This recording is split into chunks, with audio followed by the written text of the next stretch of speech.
Atenção! Começa agora uma teleaula de Física do Ensino Médio. Você vai assistir a teleaula de número 11. Bons estudos!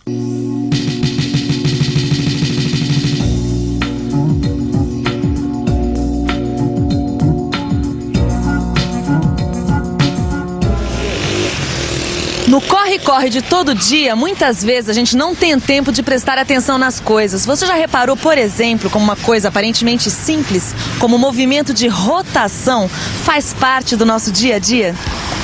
Os veículos nas ruas, as máquinas nas fábricas, estes são apenas alguns exemplos de como o movimento de rotação está presente no seu cotidiano.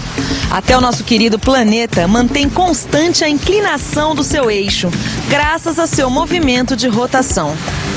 Por isso é muito importante conhecer as propriedades do movimento de rotação, tanto do ponto de vista da tecnologia, quanto do ponto de vista do cotidiano. E é exatamente este o assunto desta teleaula. Na teleaula de hoje você vai conhecer melhor o movimento de rotação. Vai saber o que é movimento periódico, período, frequência e velocidade angular. E também vai aprender o que é movimento circular uniforme. E agora vamos dar uma voltinha porque a nossa teleaula está apenas começando.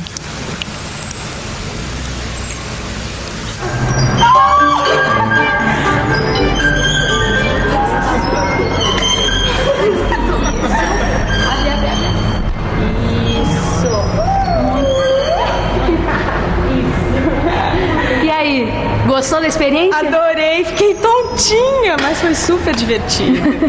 Só não entendi muito bem o que isso tem a ver com física. Pois tem tudo a ver. Você acabou de fazer uma demonstração experimental do princípio da conservação do momento angular. Eu fiz isso? Fez? Nossa, isso aqui é importante. Como é que é? Princípio da conservação do momento angular. Parece uma coisa difícil de entender, né? Mas na verdade é apenas uma forma complicada de explicar uma coisa razoavelmente simples. Por exemplo, o que você sentiu quando você estava girando? Aí eu senti uma coisa engraçada. Eu tava com aqueles pesos nas mãos. Quando eu encolhia os pesos assim, dava a impressão que a cadeira girava muito mais depressa. Mas não era uma impressão, você girava mesmo, por causa desse princípio que eu acabei de falar. E sabe por quê? Imagine um corpo girando no espaço sem nenhuma ação externa atuando sobre ele. Quanto mais concentrada a massa desse corpo estiver do seu eixo de rotação, mais rapidamente ele vai girar. E quanto mais a distribuição da massa se afastar do eixo de rotação, mais lentamente esse corpo vai girar. Peraí, deixa eu ver se eu entendi. Quer dizer que o que eu senti era real mesmo? Claro. Quando meus braços estavam esticados, eu girava mais devagar. E quando eu encolhia, eu girava mais depressa? Exatamente isso. Você nunca viu aquelas patinadoras que dançam numa pista de gelo? Ai, eu acho lindo. Então, é o mesmo princípio que está por trás. Uma patinadora pode não entender nada de física, mas ela sabe muito bem que encolhendo e estendendo os braços, ela pode regular a frequência de rotação do seu corpo em torno de si mesma. E a sua inclinação em relação à pista influi para que ela possa descrever círculos com maior ou menor velocidade. Puxa, hoje eu tô aprendendo muita coisa nova. Fala mais sobre rotação. Bom, a gente pode dizer também que a rotação é um movimento periódico. Se existe um movimento periódico na nossa vida, é ficar com essa sina de ficar consertando o pneu furado. Não, e justamente na hora que a gente estava no auge da nossa discussão sobre movimento periódico, né? Agora, eu vou ser honesto com você. Na verdade, eu ainda não entendi a diferença entre movimento de rotação e movimento periódico. Mas será, Benedito? Uai, não entendi, Gil. Já te expliquei mais de 1000 vezes. Tá bom, mas continuei sem entender. Movimento de rotação é um movimento periódico. Imagina esse pneu girando, certo? Tá. Durante esse movimento, cada ponto do pneu descreve circunferências continuamente. Tá certo? Tá certo. Então, ó, eu vou dar um exemplo melhor pra você aqui. Olha só. Eu vou colocar aqui uma marca no pneu, como se fosse uma referência. Tá. E outra referência aqui no chão, tá certo? Tá. Ó. Então, olha, o pneu vai passar várias vezes pelo mesmo ponto, tá certo? Bom, se Um ponto passa várias vezes pela mesma posição, há um intervalo de tempo mínimo para que ele passe 2 vezes pela mesma posição. Esse intervalo de tempo que ele gasta para descrever uma volta ou um ciclo é chamado de período do movimento. Ah, agora eu vi vantagem de parar na borracharia. Quer dizer que tudo aquilo que a gente estava lendo sobre frequência é o número de vezes que esse ponto toca o chão. É isso? Tá certo. Mas olha, tem uma maneira melhor de se falar isso. O número de ciclos descritos em uma unidade de tempo é a frequência desse próprio movimento. Mas peraí, como assim unidade de tempo? Não entendi isso aí. Peraí, deixa eu ver se eu consigo te dar um exemplo melhor. Já sei. Imagina uma polia de um carro, sabe? Polia do motor? Sei. Então, já imaginou isso? Certo. Tá, ó. Se cada ponto da polia de um motor descreve 600 ciclos por minuto, qual a frequência que ele gira? Bom, diria que é uma frequência de 600 ciclos por minuto, não é isso? Ah, tá certo. Só que nesse caso, em vez de ciclos, usa-se rotações. Então fica assim, 600 RPM. Logo, nesse caso, a frequência é de 600 rotações por minuto. Entendeu?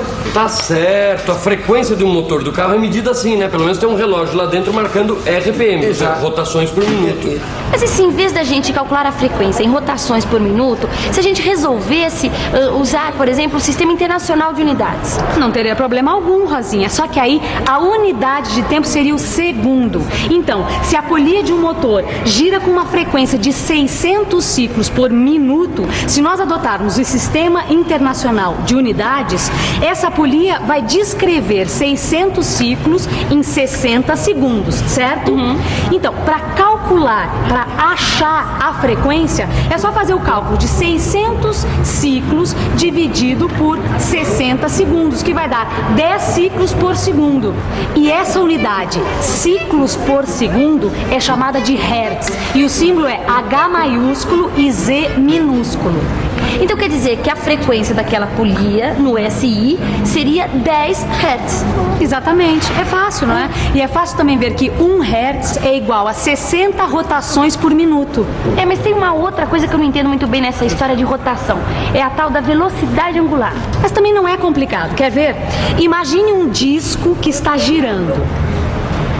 Agora imagine que esse disco gire num determinado intervalo de tempo. Vamos chamar esse intervalo de tempo de ΔT.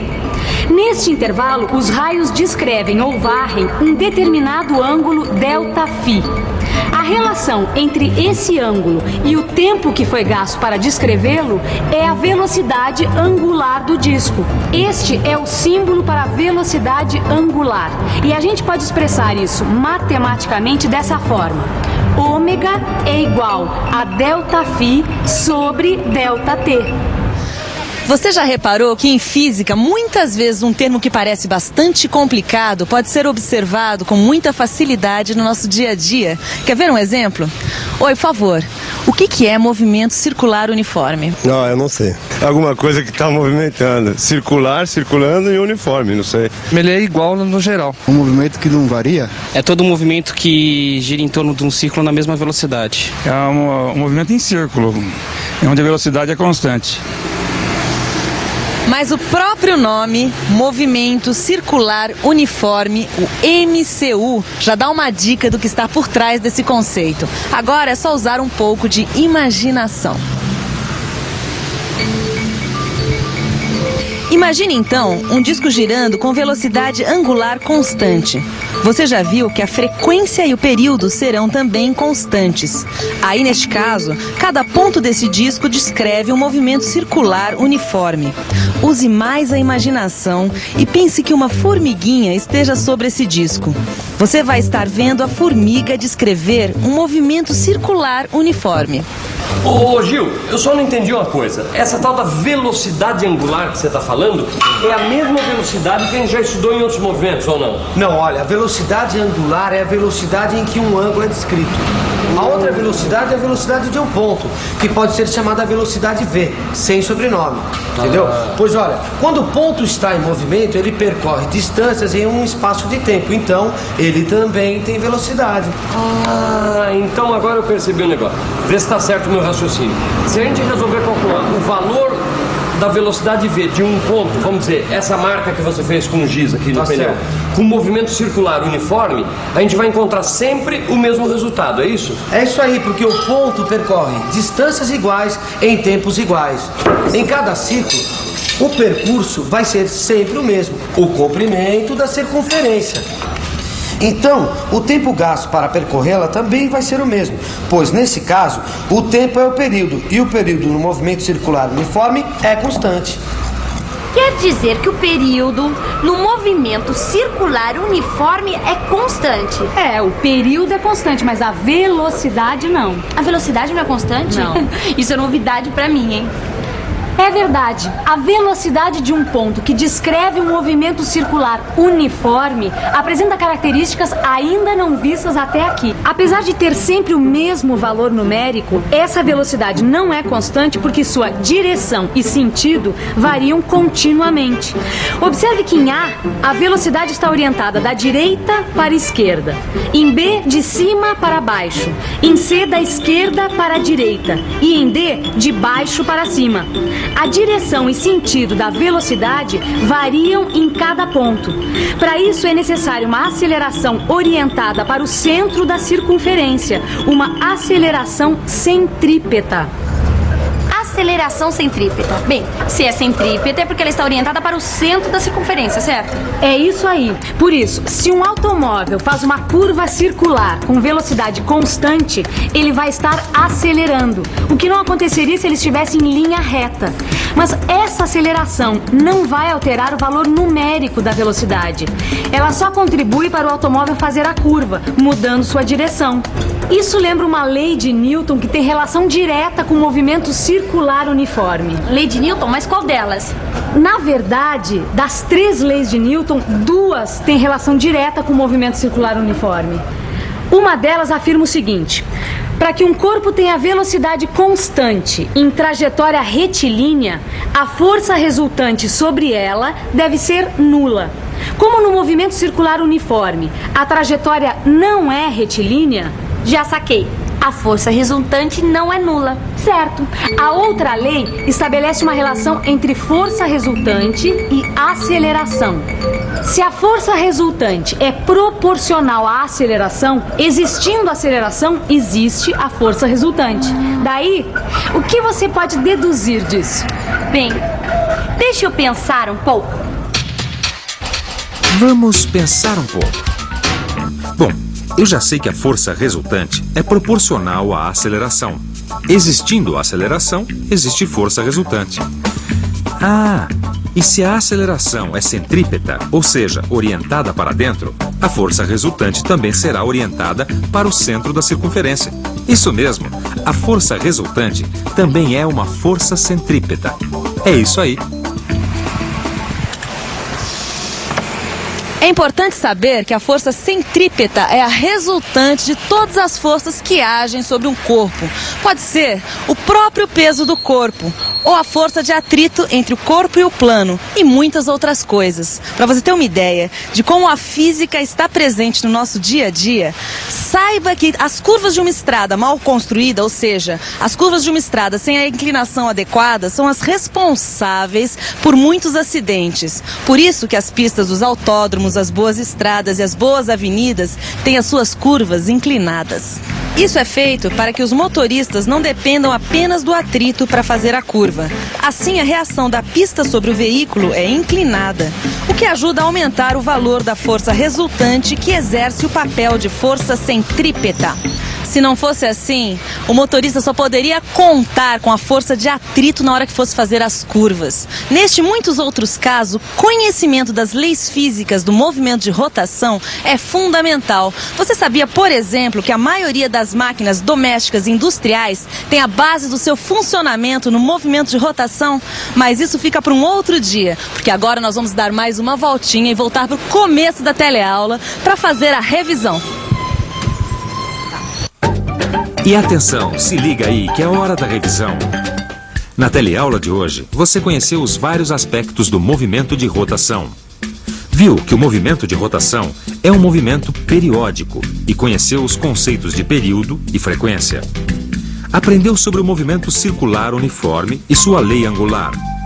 e viu que é impossível existir um movimento circular sem a força centrípeta. Hoje você viu que o movimento de rotação tem grandes implicações no seu dia a dia. Agora chegou a hora de você pegar pra valer no seu livro de física. Lá você poderá aprofundar tudo que a gente viu, tá bom? Então até a próxima e tchau!